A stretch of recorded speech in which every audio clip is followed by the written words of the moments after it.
most precious resources.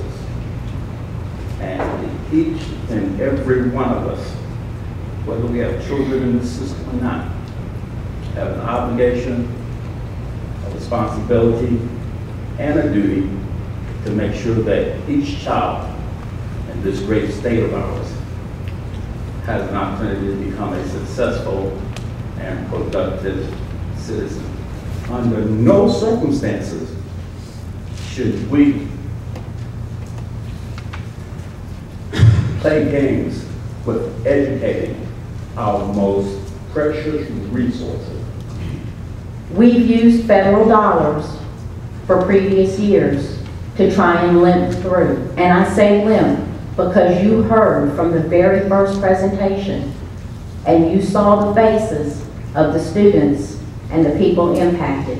We have limped through for the past 2 or 3 years.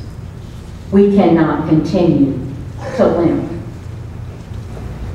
My classmates and I fear that the recent budget cuts resulting in the loss of teaching positions, programs, and extracurricular opportunities to public schools means that those who follow us will not have the same opportunities we have had. Eastern North Carolina, it varies from county to county.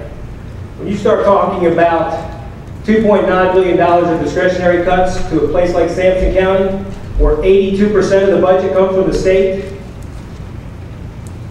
there's not much left. Sampson County is funded 92nd out of 100 counties in the state, $830 per student.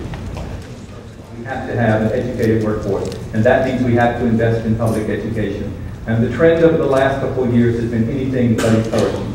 And so, board members, state superintendent, I encourage you to continue your work in making sure that the message is loud and clear to the General Assembly and to the leaders who control the purse strings, that an investment in public education is an investment in the future, it is an investment in taking North Carolina the right step for the 21st century. There's a time in all your lives when you made a choice what career you were going to see.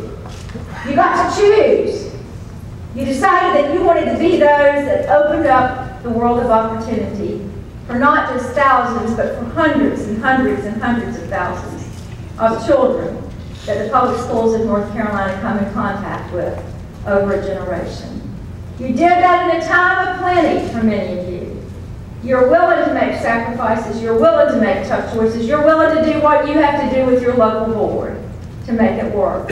But you did it with full knowledge that you had a partner in the state of North Carolina that would help you fund and finance the initiatives and the teachers and the infrastructure that this state demands to be competitive.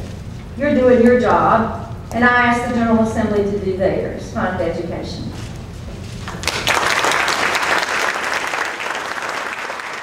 We have already been doing some damage control and shoring up this ship we call public education.